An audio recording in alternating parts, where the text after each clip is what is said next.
Hello everybody, I'm Serta and welcome to Star Wars Inc. Today is the day that Star Wars Inc. releases into early access, and I thought it might be a good idea to do a guide and tips video just to help people who are new at the game, and I hope to make a few things a little bit more clear because there are a few things in the game. The game is fairly intuitive, but there are a couple of things that are hidden that you might not notice on the first go. There's some stuff to do, let's get stuck in.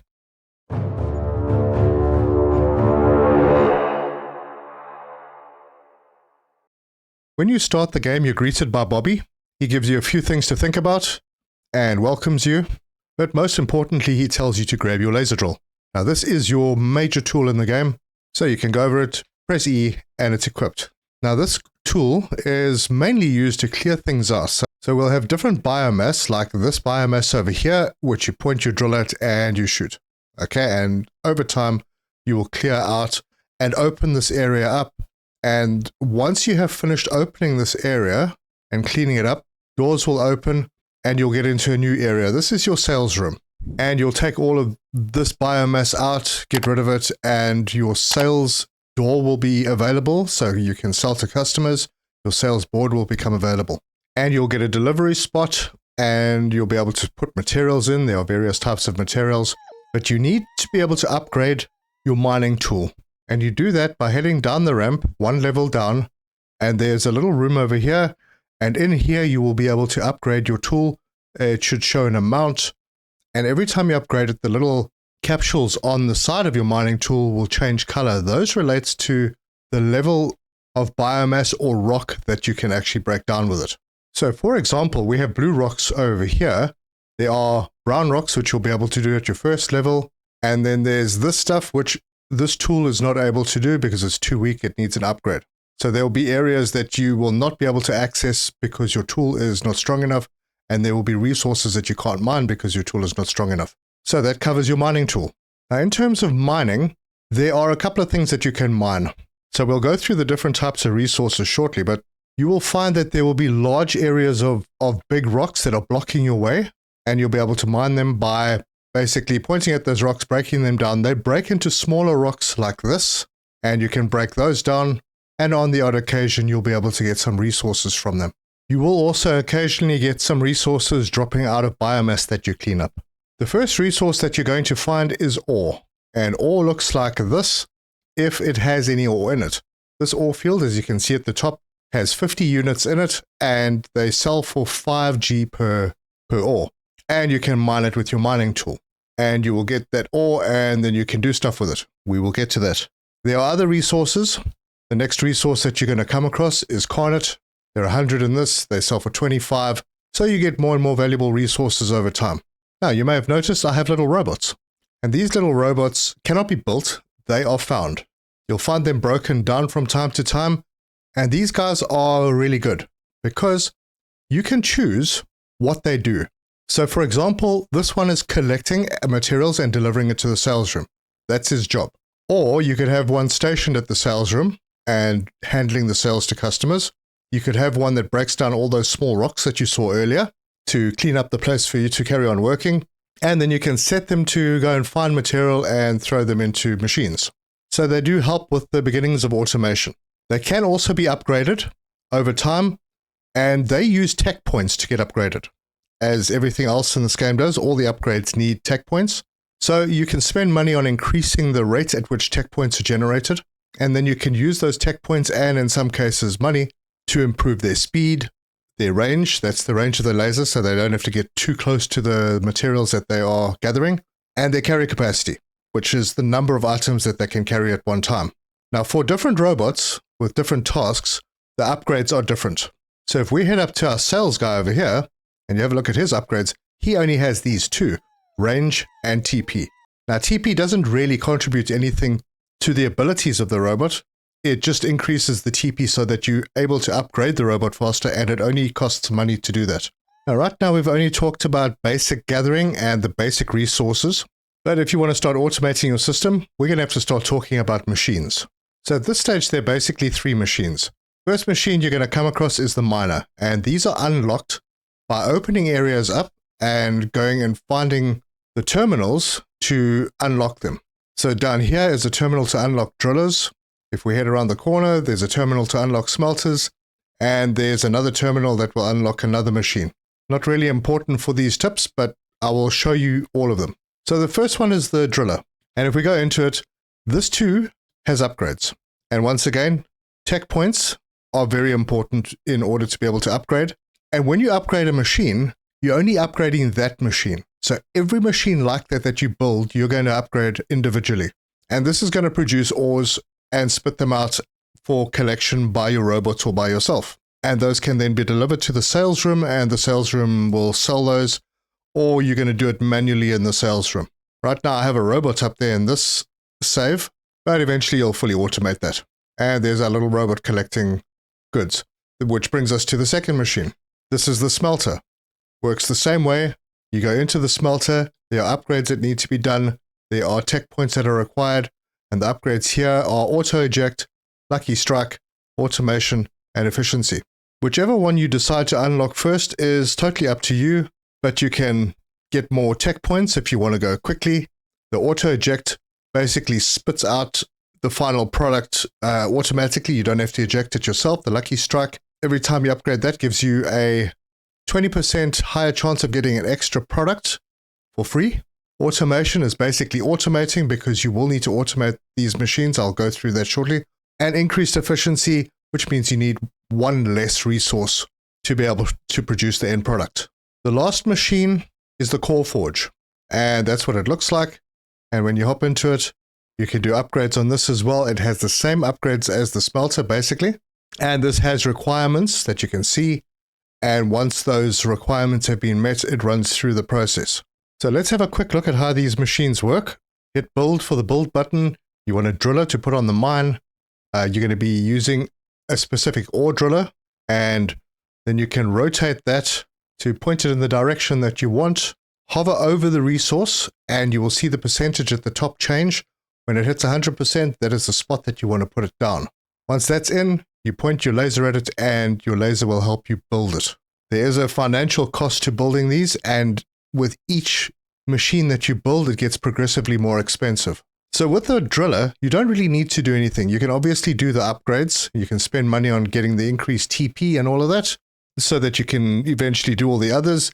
And then you get, with the driller, you get deep drilling, which makes the resource infinite. So right now, there are 50 items in here, and every time one of them is mined, that number drops. When it gets to 0, the machine stops working because there's nothing left. Unless you go into your upgrades and you spend the money on deep drilling. That makes the resource infinite, and you get the little infinite symbol, and you can keep mining. Pretty simple. The next machine is the smelter, and you choose the smelter that you want. You can rotate it, and let's drop it in over here and build it. Right, so now that that is built, we can see that we require 4 ores. So we can grab the ores by using the vacuum function on our laser tool, and then drop them in. And you can upgrade the amount that your laser tool can carry. There is the 4th one. Right-click the laser tool, vacuum up, drop it in. So now you have them in there, but nothing's happening. So you point at the little panels above the machine, and you smelt. Now that those are smelted, a bar is available, and you can click over here to eject, and there's your bar. And you're going to have to repeat that. Now that earned me 5 TP. I could come into the upgrades, and with 5 TP, there's not much I could do. I could do auto eject. I could use the 5 TP with 50 G money, and then it will auto eject, so I don't have to push the button. Slowly, slowly, you will automate the actual production, so you don't have to point up at the panel and burn it yourself, and it'll become completely automated. And your little robots will come and fetch the stuff unless you want to take it up yourself. The last machine, as I mentioned, is the core forge, and that's what it looks like. It has a very similar process. So when you build a new core forge, you can put it down and build it. They build very slowly, but you can upgrade that speed. And now that that's built, you'll see that we need 2 different ingots to go into this core forge to be able to produce the cores, these cores. And you'll notice that there's a difference between this one that's already been automated and this one. This one has the panel at the top. So you put the ingots in. I'm not going to go look for any, but you put the ingots in, you light it up, and once it's ready, then you use your vacuum to turn this fan, and that cools down the core. Once that is finished, it'll let you know, and then you can eject. But like I said, there are upgrades that automate that whole process. And that's ultimately where you want to get to, so that this process is completely automated and it's hands off. You don't have to worry about it anymore. The cores are spat out. Now, the whole reason you want to do this is because you want to run a shop, and your shop is going to sell those items that you mine and process. And those items will land up on this board, and it'll show you the quantity of items that you have. And as your robots deliver, so there will be more. You use your vacuum and you can chuck one in there. That's basically how you deliver at the beginning. You're going to be dropping the stuff off yourself because your robots won't be there until you find them. So there are a number of different ore items that you'll be mining. There'll be a number of different ingots that you'll be making, and there'll be a number of different cores that you'll be making. You may also find orosite, which is a rare resource, not renewable, not mineable. You can just dig them up yourself, and once you've mined a node, that node disappears. So they are limited. Not something that you need to be too concerned about, because you're going to be basically trying to automate the sale of all of these items. Now, the customers tend to want the higher end items. So as you progress, you'll build up a stock of the lower end items. And at some point, your sales storage will change to where you'll be able to go into it and sell various products directly to the market. So if I was to say I want to sell, I've got an abundance of ore, for example, I put that in, and now that ore is going to sell without me having to worry about it. And it's selling to the online market, the web, but it sells for half the value, which is fine because you probably wouldn't have ended up selling it anyway. So best to just get rid of it at half the price. But it's not such a problem, because with all the upgrades that you've done on your machines, you most likely would get a lot of lucky strikes, which would double the output of the ores, and then the outputs of the ingots, and then the outputs of the cores as well. So you're making a massive amount, and your income grows exponentially. But yeah, don't get too comfortable with it, because you spend it super quick while you're building. And in the sales shop, okay, I've got these two guys automated, but you can always close your store. Now in the top right, you'll see that there's an order being processed, and my two little guys are dropping the goods into the box. But I could go in here too, and on the next order, okay, someone's probably going to order a couple of those. So I can pick those up and I can drop them in the box myself. And that's basically how you would run your shop at the beginning, by dropping stuff into that delivery box. And at the top right, you'll see how much you've made. You'll also see that there are a couple of other bonus values. There's a bonus value for decorations. Now you'll eventually unlock decorations at one of those terminals, and these are the decorations that you'll use. My big tip here, grab these bubbleators. So if we go into decorations, there's a trigger option. You click on that, there's this bubbleator 9000. Every time you or one of your robots passes that, it triggers the bubbles and it gives you XP. Now in the top left, I'm maxed out on XP at 78, but if we go into it by pressing R, we can see, I don't have any skill points to spend because I've spent them all, but there are different items that you can spend your skill points on. Eager Learner is like that, increasing your TP. You're increasing your XP here so that your XP grows faster. Then you have your D64, your laser capacity, which means that you can carry more items. At the bottom right, you'll see I've got 0 out of 10 on me. That's because I can now carry 10 items in my laser. Your efficiency, luck, that increases your chances of getting random ore in a rock. Quick build, that helps how quickly you build machines. Your decorator, you get more points from your decorations. Data rate increases the speed of transport connections, which we will get to, and signal strength increases the length of the transport connections. And all of that contributes to being able to work faster. Now you'll notice I have a few bubbleators around. They increase your XP super fast. Really good. And then there are other decorations that you'll find at a decorating terminal. Those include monuments, signs, triggers, holograms, and plants. So plants, for example, there are a couple, and you can put one down wherever you want. And the more decorations, the more your customers like you, and the more bonuses you get from them. And that can be built, and now I get more decoration happiness. And at the top right, you can see I'm at about 2.5 stars on my decorations. I could go up to 5-star by putting more decorations down. But right now, the only thing that I'm missing in this save are monuments, which are super expensive. So let's get on to the transport system. The main components of the transport system, and you've probably seen these laser-looking things, you connect machines via these lasers.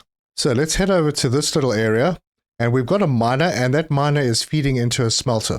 We can always disconnect, but basically that is, instead of ejecting the resource onto the ground, you click on it and you connect it to the next machine, just like that, and that transports the items from the miner to the smelter. You can also connect the smelter directly to a core forge, or you can use storages. Some machines like the core forge will accept 2 inputs of 2 different items, and it's best then to use storages to store those items so that they can be backed up, because this is demand driven.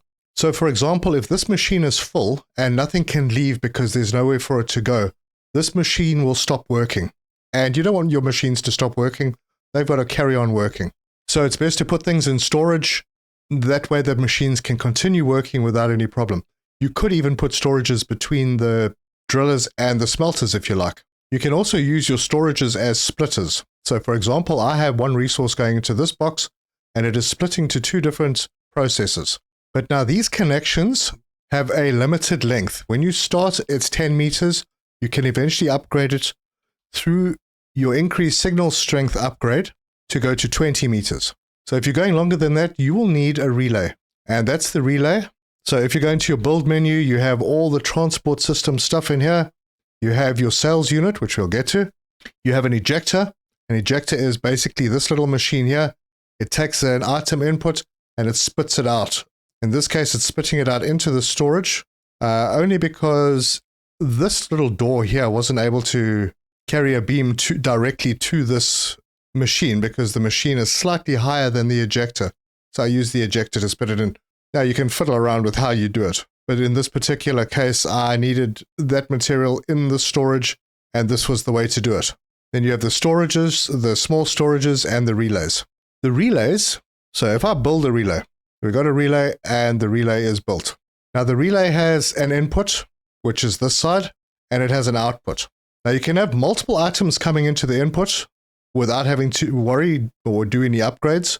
The relay can have multiple inputs coming into it, but only one output.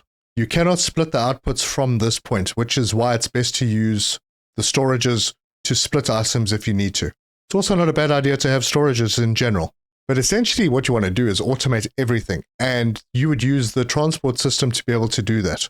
And that means that you'll be able to, instead of carrying things all the way up to your sales office, you could put a sales unit somewhere down here, like over there, for example, and you could then go in and set it to sell a specific type of product that's in that area.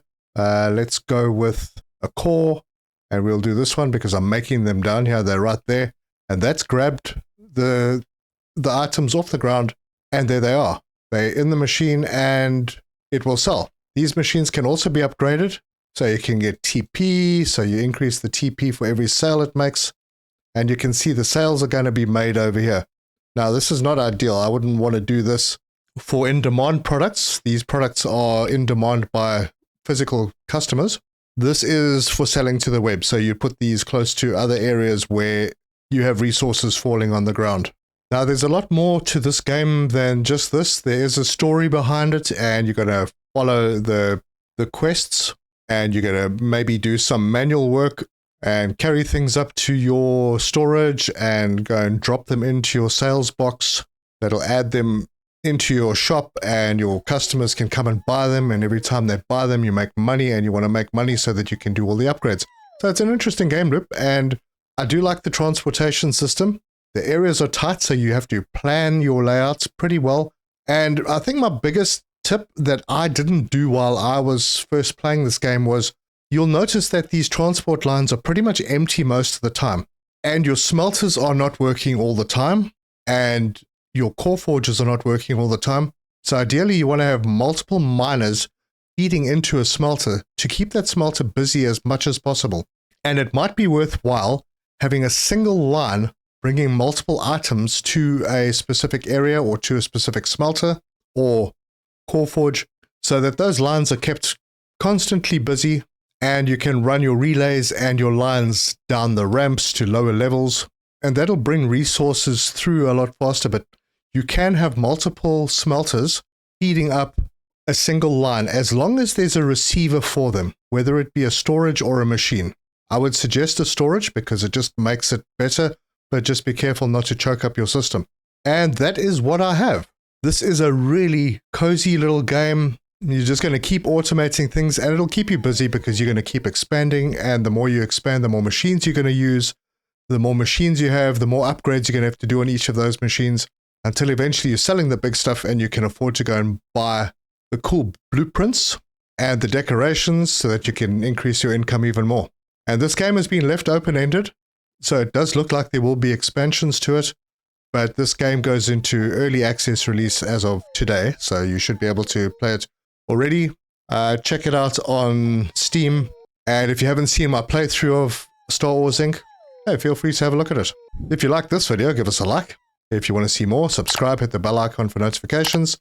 Leave me your comments. Let me know your thoughts on Star Wars Inc. And if you have any tips of your own, I've only played about 30 hours, so yeah, chances are I might have missed things. But it is a very fun game to play. I totally enjoyed it, and I hope you do too. So thank you very much for joining me, and until next time, cheers!